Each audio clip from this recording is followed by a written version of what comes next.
Hey, you're checking out the year's top 10 most downloaded episodes on the Good Advice podcast. And coming in at number 4 was Dale Dupree, who's the leader of the Sales Rebellion. Man, if you follow Dale at all, you know some of his great, amazing stories when it comes to sales. And more importantly, how he stood out and built real, genuine relationships. I've had the chance to sit down and have coffee with Dale a couple of times now. He is the real deal, and it's no surprise that this episode was so well received. Again, coming in at number 4 of the most downloaded episodes on the year. Hey, I won't say anything else. Enjoy this episode, and don't forget, we'll have 3 more episodes coming. Stay tuned and enjoy the episode. See ya. Hey, are you ready to grow your business? You have checked out the number 1 resource for business leaders, entrepreneurs, startup founders, and managers. And we're going to teach you how to grow and scale your business with real actionable steps. There's no fluff in this podcast. It's just good advice. Check out this episode. If you're a first-time listener, make sure you subscribe to the podcast. And if you enjoy this episode, leave us a 5-star review. Today's episode's with Dale Dupree. He's the leader of the Sales Rebellion. Hands down, one of my favorite people to follow on LinkedIn. He talks about all those slimy things that you see salespeople do day in and day out, and how you can actually stand out in the sales world. That's right. You can stand out and sell without losing your soul. I love this episode. You're going to get some real tips and strategies to grow your business. Stay tuned. Here comes your good advice.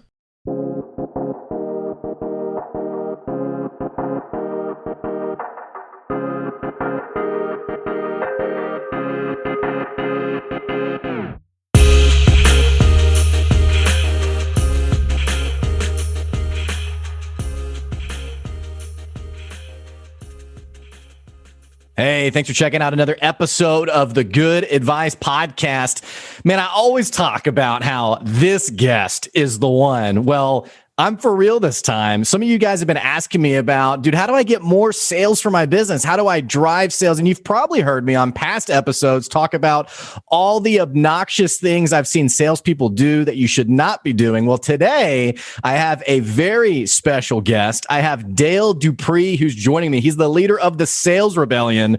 This guy is hands down one of my favorite people to follow on LinkedIn. His content is phenomenal. He kills it from what you need to be doing to grow the sales for your business. Him and I grabbed a cup of coffee the other day and I was like, dude, this guy is the real deal. He's awesome. So I had to get him. I begged him. I said, you got to come on the podcast. You got to share some of your sales knowledge, drop a knowledge bomb for my listeners today. So Dale, so excited to have you. Thank you for joining today. Yo, do you have the crowd noise? Yeah. Bro, I feel like I just walked onto a court, man. That was some fire energy you got there, man. And I'm doing great. I'm doing great. I think you guys enough coffee though for both of us, bro. Dude, I already slurped my whole cup down, but I really am stoked to have you on here because anyone who's followed me long term, like I didn't even mean to get into this, but I just keep seeing things that I use the word obnoxious. It's so aggravating from a sales perspective. Since you're the sales guy, you probably see this all the time. And so I'm just excited to have you on because I know you're going to share a real perspective on how do you get sales? How do you drive sales? Things that everyone should be doing, things that people should not be doing.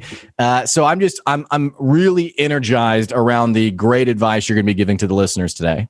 Awesome, man. And I appreciate the opportunity to be able to give that advice because it's definitely part of my passion, part of what I believe is my why, and part of the legacy that I'm leaving. So I love sales. It's a weird thing to say, but I just said it. So come at me. Well, it is a weird thing to say because so many people, you talk to so many business owners and they're like, oh my gosh, sales, it's draining, it's exhausting, there's so many different strategies out there. How did you really find sales to be the thing that you jumped into in the sense of like, this is my thing, this is where I'm going to leave my legacy? Like, why sales? Yeah, so that's an interesting question with a really interesting answer. And it starts in 1984, actually, a year before I was born, when my father founded his copier firm, Connectivity Business Systems, CBS for short. which was genius, because those were the major networks, NBC, CBS. So when you walked in somewhere and was like, hey, I'm with CBS, it was like, yeah, you need to speak to the owner of the company. Yeah, absolutely. But I was born a year later in 1985 with toner running through my blood and a legacy that my father was building for us. So sales naturally became part of who I was through what my dad was doing. And all three of my siblings, and me included, so we make up four in total. They're all very outgoing personalities. They're all they're people pleasers for the most part. We're all very high I on the DISC scale. For the most part, there is a little bit of extroversion and introversion mixture in there as well too. But and there's a lot of dominant, because I'm the second oldest. So like me and my older sister, we tend to believe that we are the leader of the family, each of us individually. So, there's all the fun dynamics, but like what my dad really laid a foundation for us was this identity of what sales truly is, which is servant leadership, which is giving back to your community, which is being involved, which is being very present, which is truth, more so than anything else. And so sales became life, right, inside of my walk and my upbringing. And so it didn't really matter what I was doing. I was selling in all things. And I truly believe that everybody is in sales, right? I believe that teachers sell structure, that a broker sells a network, that a buyer sells themselves, and I really truly have this outlook of that every single person that we interact with on a daily basis is in sales. And so because of that legacy and because of that outlook and that thought process, I started in a band. I played on Pluto Records and upgraded to Warner Brother Records or music group. And from there, I ended up coming back and selling copy machines with my dad for about 4 years before he sold his firm. Spent the next 8 years just selling copiers and becoming a VP of sales in the organizations that I represented as a top producer. So, and with my dad, of course, I had my ups and downs. I had 2 years of sucking and 2 years of being better at sales and finding my voice and finding my rhythm and getting into my habits better and that natural state of a salesperson, developing my business acumen, also developing, just for me, like what my role was going to be in the community as a leader more so than anything. And instead of looking at like my sales walk, I looked at my, what my life walk was going to portray and how my sales walk was going to complement that.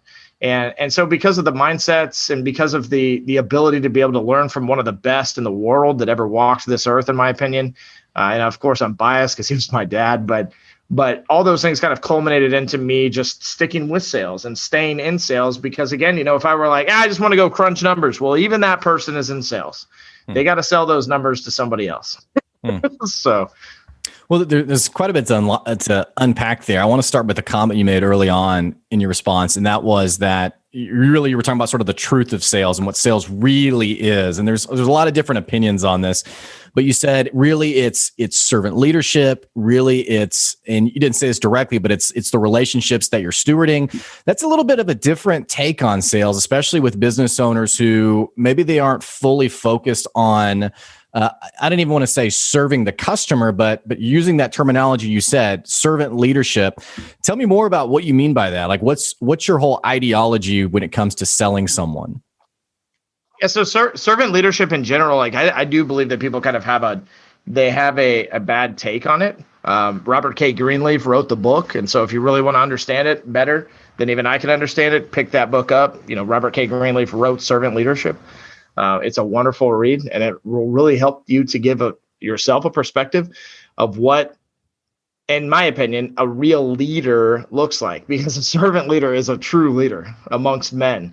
And that concept goes deep, because a leader isn't somebody that wins all the time. A leader isn't somebody that never, loses a deal. A leader isn't somebody that doesn't have any problems. A leader is a human. Just like me and you and anybody else listening to this podcast. And that in that same servant leadership role, and the way that they're stewarding the relationships, as you put it, is that they're doing things like telling a prospect or an existing customer even that I'm not the right fit for you. They're doing things like traveling down a road that no salespeople will, because it's off the beaten path, and it might be a waste of it, quote unquote, might be a waste of time, right? Instead, they take risks, they take chances, and they do it in the name of servant leadership, which is this identity of how it is that you will help your community succeed in the first place. And when your community succeeds, you succeed, is the bottom line. This isn't about reciprocity either, bro. That's what a lot of people get wrong. I think is that they somehow think like, oh, okay, I get it, Dale. Or anybody talking about servant leadership, you give and then you get back. You give without any expectation. That's what a true servant leader does, right? A true servant leader doesn't. They look at their life on this earth as purpose filled, and they have a drive and a desire to remain in that state of mind at all times. Because when they deviate from it, nothing good happens in the first place. And they stray away from this idea and that identity, I should say, of being a servant leader in the first place. And there's less fulfillment, there's less happiness. And because of it, it's why half the world hates each other and why we have so many problems in general, to be quite frank with you. So it's a bigger picture mindset of not just, how am I going to be better at building my business? It's about how am I going to be a better human being? And that's where the core, I think, foundation of all success begins. So what does it look like? Someone who is like locked in on that whole ideology. I mean, and it's not sort of like this surface driven reciprocity, like I'm just trying to get back, but they really at their core, they're hungry for, I want to make a difference for my prospective clients. What are the differences between that person and someone who maybe isn't like skeezy or slimy, but just doesn't really, they're just trying to make the sale? What do those two interactions look like when it comes to selling a product to a client? Let's start with the latter there. And because when you said that, when you defined it, when you said not slimy or sleazy, but just somebody that's kind of just looking to make the sale. I was reading a post recently about someone talking about how, as a salesperson, you have to be okay with getting on someone's nerves or interrupting them in the middle of being busy. And I read that and I thought, what buyer will read this post and go, yeah, you're right. I need to be interrupted.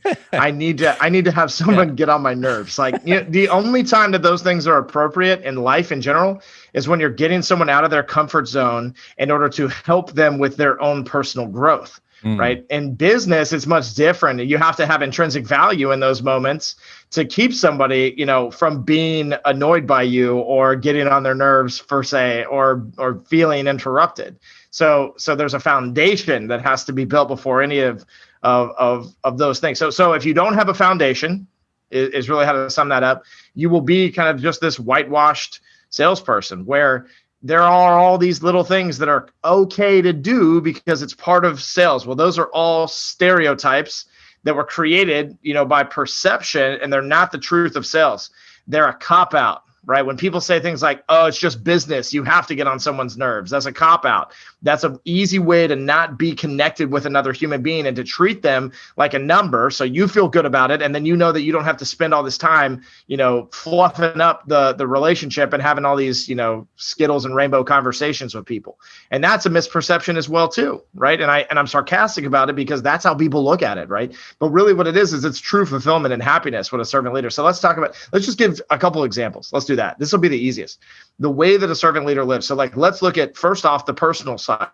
My father drove 44 miles every day to his office for 29 years and back to his house 44 more miles to see us, my family. And he was always home by 6 o'clock, dude. Every freaking day, my dad was home by 6 o'clock. So, and he was home by 6 o'clock because he knew he needed to be an influence on us just as much as he was an influence on his community. My mom didn't want to live 44 miles away. She wanted to live in downtown Orlando. She wanted to live behind her sister where her mom lived as well too.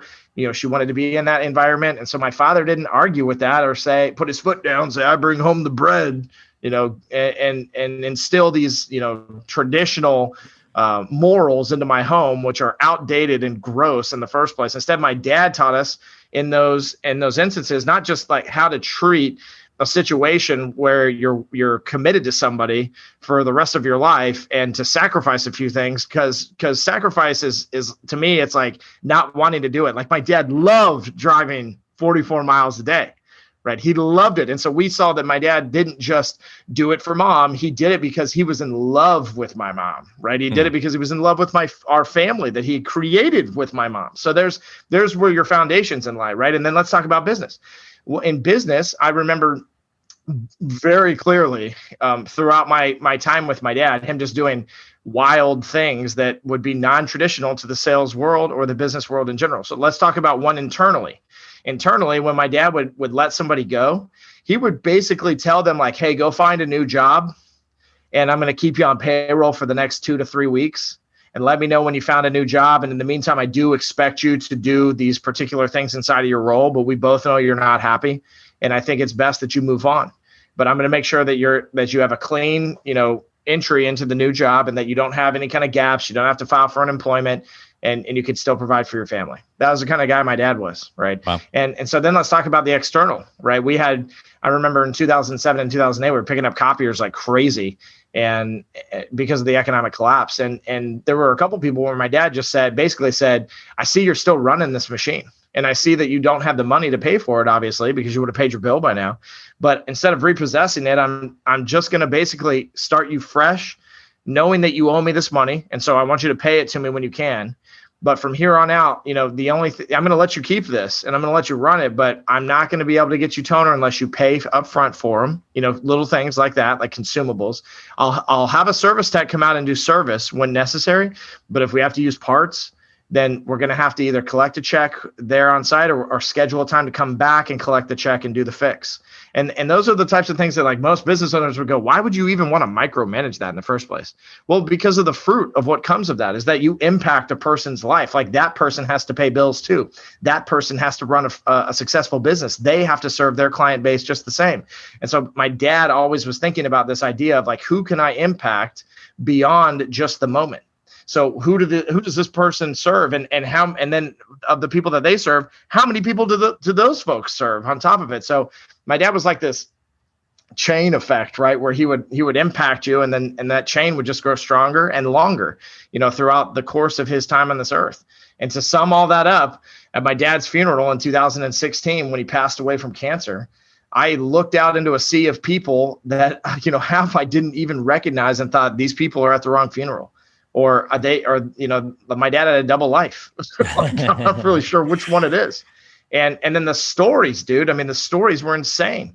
And I could get into them for hours, if we sat here and talked about it. But a servant leader is somebody that is willing to take what it is that they're given in this life and to recognize that they have purpose, and that there is meaning to every little thing that they do. And that it's not about like putting everybody else before yourself either. That's something that people always hear when they hear me talk about this. They're like, well, what about your dad?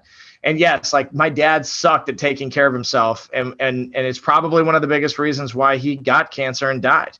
Outside of it being genetic as well, too. My grandfather had the same type of cancer. So, but, we can blame it on that, or we can sit back and say like, yeah, he wasn't the best at that. But, he was amazing at making sure that his community was taken care of. And so we took care of him. I still do to this day. And he's not even here anymore, because I'm that committed to who he was, and that kind of loyalty, that kind of reputation, cannot be built, through a false narrative, through a sales approach that sucks, that's mediocre, right? Through a business approach that's boring and bland and sticks to these are the rules. Instead, it's somebody that chooses to be legendary and to take risks. And that's what servant leadership is. Well, this isn't like a hard to digest concept in the sense of, obviously your dad was really good at building raving fans, building his tribe, taking care of the whole person, not just being, thirsty for the immediate sale. This isn't a hard concept. And yet it feels like, I don't know if it's a lack of patience. I don't know if it's a lack of long-term thinking, but it's hard to find people who really put this concept in practice. And one really great example of this is one industry that I've reamed on before is insurance agents. Insurance agents who only call you when it's time to re-up and get you on the next year of insurance, or to get you on life insurance, or let's package you with this. And there's very little dialogue and conversation on actually just like knowing your client and talking to your client and giving your client a break. But even things that you mentioned of your dad, like giving someone like a financial break, you don't hear a lot about that, because people, whenever that conversation comes up, it's like, well, why? And you said it yourself. Why would you do that? Why would you, go through the work of that? But it sounds like your dad really understands this concept of how do you make someone a buyer for life rather than, oh, I just got the immediate sale and I'm good. Yeah. And that's the thought, right? It's the long game that nobody wants to play because it takes too long in everybody's minds. They sit and they look at a number and they go, oh, I've got to hit this number this month. Well, guess what? If you were proactively working toward that number this month, 6 months ago, then you wouldn't be worried about it today. in this moment, in this instance. Instead, you would be more worried about what's going to happen in 2 years and where you'll be then, and that was the lifestyle that I lived. My dad taught it to me. And by 2010, I had that thing on lock. And so I never had a problem hitting quota, especially a quarterly quota, because I'm not going to lie, maybe every once in a while I sandbagged a couple deals. We all do it, right? It just depends on the rules that are put in place and the integrity that falls behind it. And so I never did anything that would hurt my company. But of course, I played the game that they put in place and the gauntlet in front of me. So, but I always knew exactly what I was going to write for the year, dude. Always knew exactly what I was going to write for the year. And I could tell you it at the beginning of the year, like a fortune teller. It was insane because I knew the landscape of business around me. I understood the game that I was playing from that long-term expression where if I met with somebody and they said, sorry, we're not interested, that's not really how that conversation would go like it would with most people. They would the responses I would elicit from them through my radical education concepts, through my attention concepts, through my reason concept, even, so all of our interrupt marketing concepts and the psychological approach to cold calling, people would say something like, man, it sucks because we're 3 years into a 5-year lease. So we got 2 more years before we can do something. And those 2 years would, for most people, they would trigger that as a win and they would call them back in, 12 to 18 months and start working a cycle at that point. Like I'd start that day. I'd start in that moment. I would, the next thing that showed up in the mail was a handwritten note. The next thing after that was a touch piece that showed up within 60 to 90 days. The next thing after that, 90 to 120 days, another touch piece would show up. And all of a sudden they were like collecting Pokemon cards of Dale, and all the drops that I was doing essentially where I was giving them experiences, playing the long game and trying to build, fans and a tribe and not just sell clients copy machines. Why does it feel like it's hard for people to play that game? Because you've nailed it. I mean, it's also similar with like the culture conversation. When COVID hit, I had people reaching out saying, hey, how do I create a healthy culture now? Because I don't want people to quit. And I was like, dude, that ship has sailed. Like you should have been building your culture 6 months ago or a year ago, and reaping the benefits now during a hard pandemic.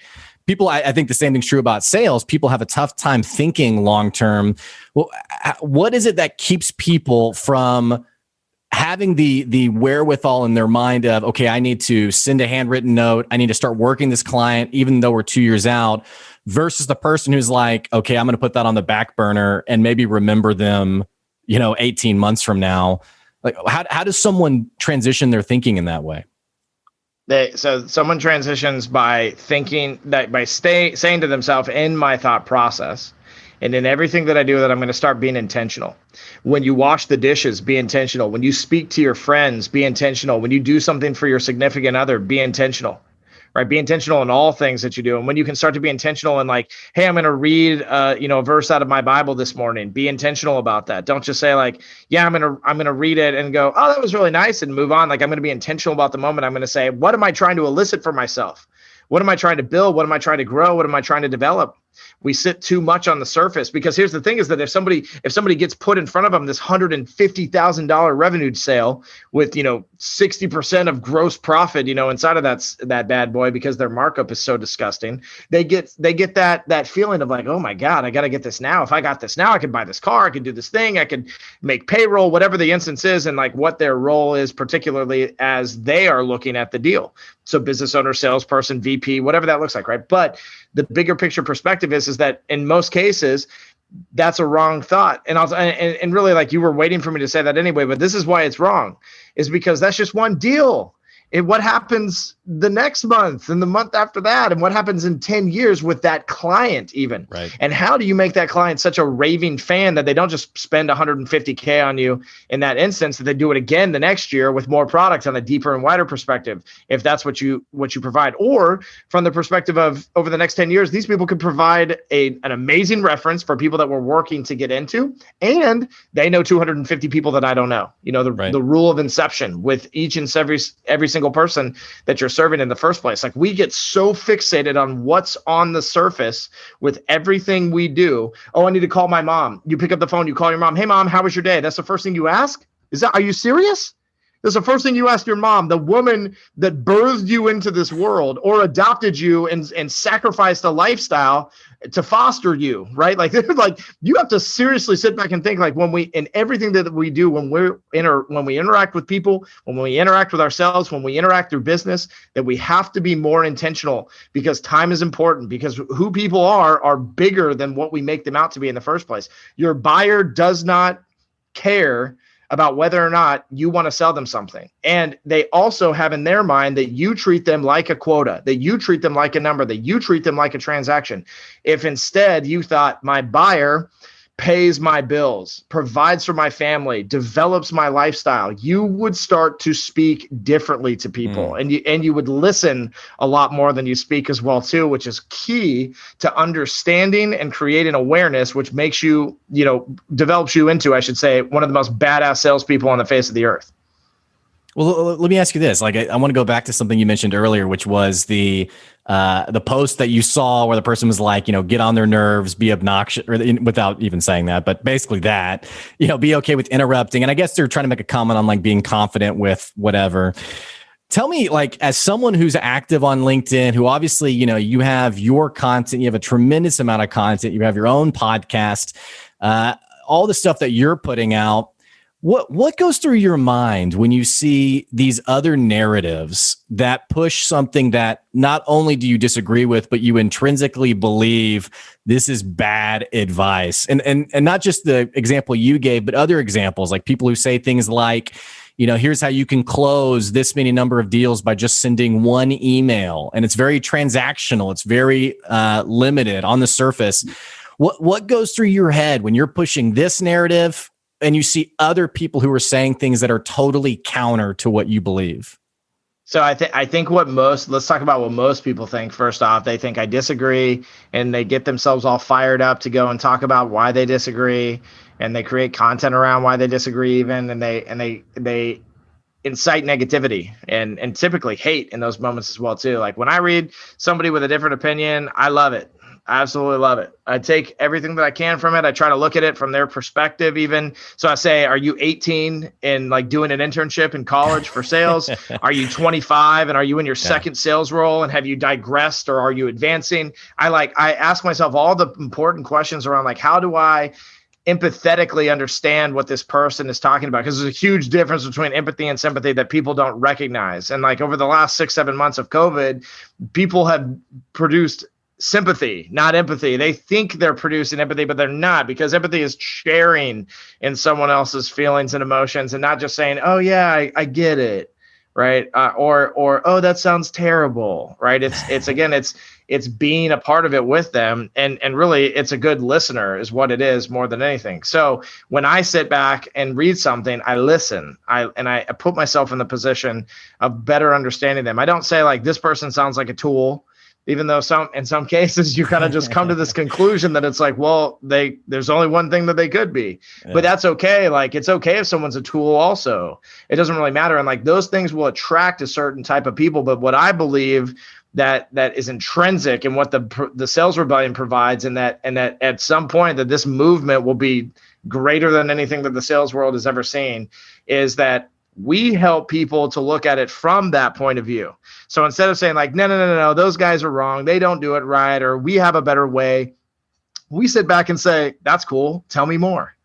Tell me more about how you feel about that. Tell me more about this opinion. Tell me more about what you did. And the more you dig into that stuff, what's really funny, bro, is that you find that, people like they get a deal from taking bad advice from a sales leader, right? They get a deal and they think, oh my God, I got a deal. Well, bro, when you dissect the deal, it sucks is the bottom line. It sucks. And the buyer doesn't come back. Right. And that's it. I don't need to say anything else. And anybody listening that can relate to that is going, oh, geez, you know that. How did you know that? Right. Well, I know it because I used to be that person. Right. That was who I was when I first started in sales. And so I slowly had to wake up to my own self and to be more aware of what I wanted to be and not who I was forcing myself to be, and to tap into that power and to recognize that radical authenticity is powerful, and it's way better than pitches, and it's way better than tricks and tips. Right. And furthermore, that causing curiosity and that using the power of psychology and connecting with people by taking simple principles like time being the currency of sales and attention being the exchange. Simple things, right? And applying that to my sales walk. And so when I look at other people's opinions, I just say, we live in a lost and fallen world. That's usually what I think in my mind. And that's all I think. And then I go, and how do I understand it better? How do I understand it better? And I think that that's what makes us powerful, because when you hear the same story about our wins from our students, and I'm not saying they're better by any means, right? Because they can still be bad, just depending on who's carrying it out. But when you use 99% of what the Sales Rebellion preaches, you're doing it your way under the guise of how we are enabling you to be better at sales. And so the outcome is always going to be better. It's, again, 99% of the time, because if you're a tool and part of the 1%, you're still going to piss people off and you're still going to have a bad sales cycle every once in a while. But allowing somebody else to buy and you to step out of the sales position altogether is what we aim to do entirely. And that doesn't mean that we don't believe in cold calling and all that other stuff. When people hear that, they're all like, what, are you just a marketer? Like, no, we still believe in outreach. We still believe in communication theories and methodologies, but we believe in it in a much different light than people do in 2020, because they're still stuck in 1970. Well, tell me more about, like, because you just referenced it again. Like you mentioned early on about those first 4 years. You said first 2 years you were terrible at sales. The 2 years after that, you were really finding your voice. You had this 4-year span of kind of becoming the person you are today. And now you sit here, you talk very confidently about sales. You obviously have a deep understanding of sales. What was that starting point like? And specifically, because I know there's a lot of entrepreneurs who listen to this podcast who that is their big bottleneck. I don't know what I look like as a salesperson. I don't know what I should sound like. I don't know if I should try to like totally embrace the douche, like the tool, like the confident, arrogant. Like there's people who are thinking these things through right now. I'd love if you could share a little bit more about that starting point for you. Yeah, man. So I was the typical bro culture salesperson in the beginning. And it's not to say that I didn't have the heart of a servant leader, or at least want to tap into what I had, because I was taught these things by my dad. But my dad also just kind of like let me fail as well, too, which was the best thing that he could have possibly done, because I got to sit back and like see why I sucked and didn't try, I should say, to force myself out of it. Instead, I had to learn myself out of it slowly. So I had to become what it was that I was called to be, and I had to believe in that. I had to know that every movement was a movement in the right direction, even if it was a failure. And so I had to have this mindset shift, inside of my entire walk, right? Because in the beginning, I was the guy that was like, give me every book. Let me listen to everything, every CD you have, because this is well before podcasts. Well, 3 or 4 years before they got super popular, right? But I'm a millennial, so like at the front end, right? So, but for me, it was this idea of like consumption, consume, like learn ideas, like learn all these things. Well, dude, they were turning me into the douche, right? Like you were just saying, like they were turning me into that. They were developing me away from who I truly was as a salesperson. And that's when I started my rebellion, right? And the Sales Rebellion as an organization might have just started back in 2019, but we've been around since 2010, baby. The Copier Warrior was the inception of what the Sales Rebellion is, when I personally branded myself and I said, I'm going to step out of the muck. I'm going to get away from this intrusive concept of what sales is, quote unquote, supposed to be like. I'm going to get away from all these business stereotypes and cop-outs. I'm going to start connecting with people. I'm going to start learning about them. I'm going to start building relationships, and I'm not going to be afraid of that concept. And I'm also not going to be afraid when someone says, I don't want a relationship, I just want your product. I'm not going to be afraid of that either. I'm still going to be myself. I'm still going to nuance what I do, but I'm not going to try and force anybody into anything either. So it was this identity of sitting back and saying like, well, that's what human nature is, right? It's the concept of accommodation theory, not just for our prospect and buyer, but for ourselves. And so sitting back and saying like, cool, I can listen to everything Brian Tracy says, and I can listen to everything Zig Ziglar says and Dale Carnegie says. Those are some of my favorites of the OGs, right? But, and I was also learning from some of the newer guys, and I was just like noticing that they were just like rehashing everything these guys did, right? And in my mind, I just thought like, well, that doesn't seem right. And shouldn't we be evolving these thoughts? And also, the only thing that ever resonated with me was this idea of self and service, right? That's what always resonated with me, is like, be aware of who you are, wear it on your sleeve every day. Don't be afraid of it. Right. And the second thing that I always resonated with was this idea of serving people, that sales is service. Mm. And so kind of like allowing those things to lead got me away from, the douchery of what sales can throw out there, bro. I love it. I love it. Well, Dale, this has been a great episode, and I appreciate your insights on sales. I think a great parting word would be for anyone who's listening to really hone in on who you are as a salesperson and really embrace yourself as a person. But I also love, Dale, your twist on thinking of sales as service and not just what you can take in terms of monetary money from your ideal customers. Dale, I always like to do at the end of the episode, I always like to give my guests an opportunity to share how my listeners can follow up with you, how they can learn more about you. If there's any product or anything like that you want them to check out, what can people do after this episode to learn more about you? Dude, listen, I am extremely on fire for other people's success. Okay. And so like, even though, I got a website, salesrebellion.com, you could just Google my name, Dale Dupree, and find plenty about me. Or find my cell phone even and text me if you're feeling up to it.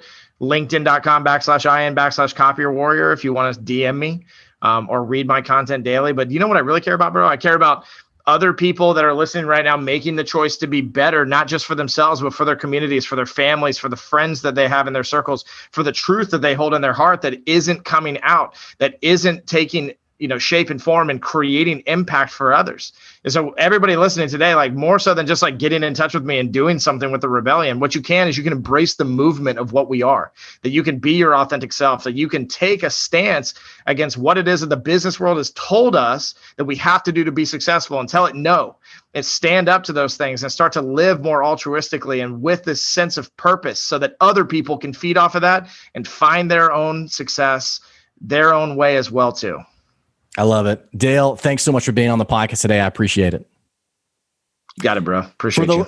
For the listeners, hey, I'll put the website, the salesrebellion.com, down in the episode description below. I'll also put a link to Dale's LinkedIn profile. I'll also throw a link to his podcast. It's called the Selling Local Podcast. I'll make sure I put that on there as well so you can check it out. Hey, if you're a first-time listener, what the heck you waiting on? Click that subscribe button so you can keep getting good advice wherever you're at. And of course, be sure to leave this episode a 5-star review. Hey, also, we're on Patreon. Check us out, patreon.com/goodadvice if you want to sponsor the podcast, maybe even get your business sponsored on the podcast. As always, we appreciate you. Thanks for checking it out. We'll see you later. Take care.